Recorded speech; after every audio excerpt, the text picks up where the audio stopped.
YouTube. I have decided to change the font, especially for the purpose of this video. I wasn't sure how hard it was for other people to read it, but I was trying to be really consistent with the font, so I ended up picking this font. So I hope that you guys like this, find it easier to read. Let me know what you think in the comments, and I think we're just gonna go out and get started. I actually find this video to be very special, very important. I actually took notes. This video is actually going to be about saying no, how to say no, why you have a hard time saying no when you're autistic. I just want to say a situation fixing itself, like a situation that sort of just dissolves, it just disappears, is not the same as saying no. Saying no is actually a skill that I think that everyone should have, especially us that are autistic. We have to be very careful and make sure that we're not being taken advantage of. I'm just gonna open up the notes that I wrote. So this is going to be more related to just general everyday talking to your friends, family, not really so much a work thing. So I'm just talking about like relationships, friendships, stuff like that. So we're gonna start off with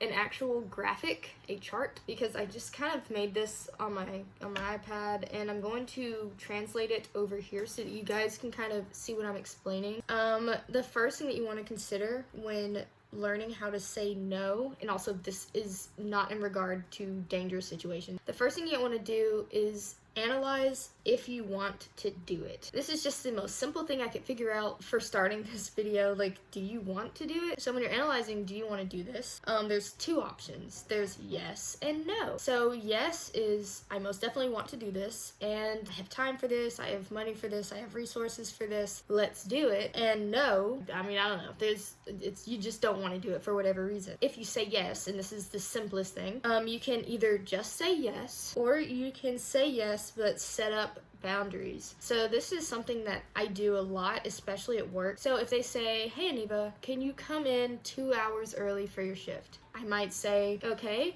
I can come in 2 hours early for you if you let me leave 2 hours early. Next is no. So if you say no, you have three options, according to me. I wrote this very quickly. So with no, you can either decline, or you can make an excuse, or you can negotiate. Negotiate, I would say, is one of the better ones. It's very close to yes, but with boundaries. I don't know, I feel like those are actually so similar. I don't know if I should have grouped them together because you're still basically saying yes. But we're gonna talk about the no and declining. So when you're saying no, like definitely no, what's coming out of your mouth is, hey, do you want to go get drinks? No. Now, if this is a friend, it can come off really harsh. Instead of them thinking, oh, Aniva just doesn't want to go out and get drinks, they might instead think, Aniva hates me. We think the same thing too. When things happen, we might think, okay, they probably don't like me, even if we're wrong. But I feel like that is the response. Like, they might think, Aniva will never want to hang out with me because she said no so strongly. This depends on what you're being asked. Once again, if you're being asked about going out for drinks and you say no strongly, it's a little harsh. You don't have to do that.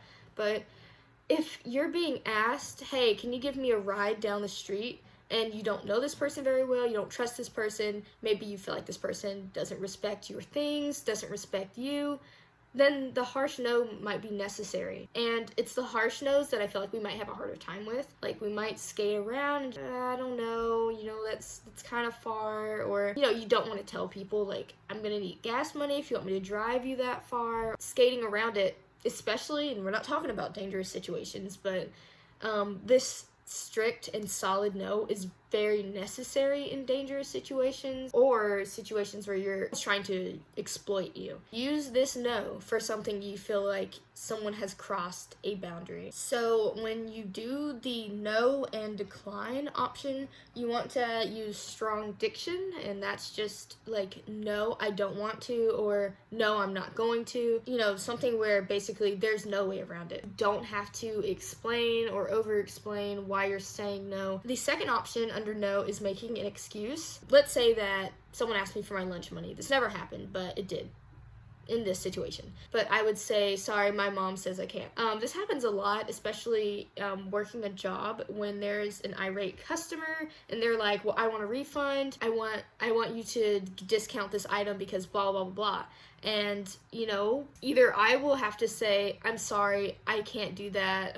I don't have access to be able to do that. That's one excuse. I don't have time. Once again, if this is a dangerous situation and someone's like, hey, can you help me out back here in the woods? Sorry, I don't have time. I'm not here to tell you to lie, but I am here to tell you that there are some situations that are dangerous that you can't get out of without some sort of falsification. I'm trying to really justify the advice I'm giving in this video. Now, if the truth is very important to you and you want to make sure that in every situation you're being as truthful as possible, I do recommend most certainly being honest in a way that protects you. You know, I really want to help, but I actually can't. I don't have the resources. That sounds really weird. This is going to be a long video, I can already tell, because I'm going off topic a little bit. The last thing is negotiate. Negotiate is basically almost the exact same thing as saying yes, but setting up boundaries. You just have to remember that you don't have to lose out. This happens all the time in business. You don't want to just lose out and gain nothing. Two things to remember. First, you're being asked a favor. I mean, unless they gave you papers at the beginning of a program that you're doing and there are rules and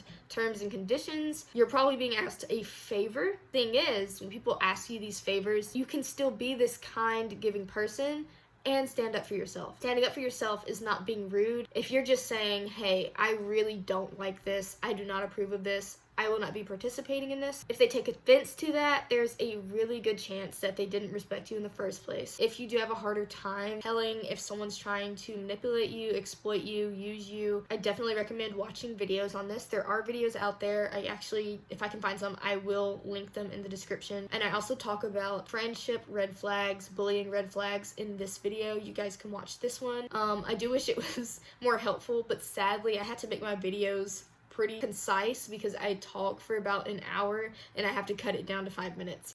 And now we are nearing the end of the video. I hope that you guys are excited to be so close to being done. This video is going to be so long, I feel. When you are being asked, also pay attention to your own body language. Your body language is so important. I have usually bad posture. My natural, happy, autistic self has bad posture. I literally sit like this in class, unless I think about it. The difference between this and this is people think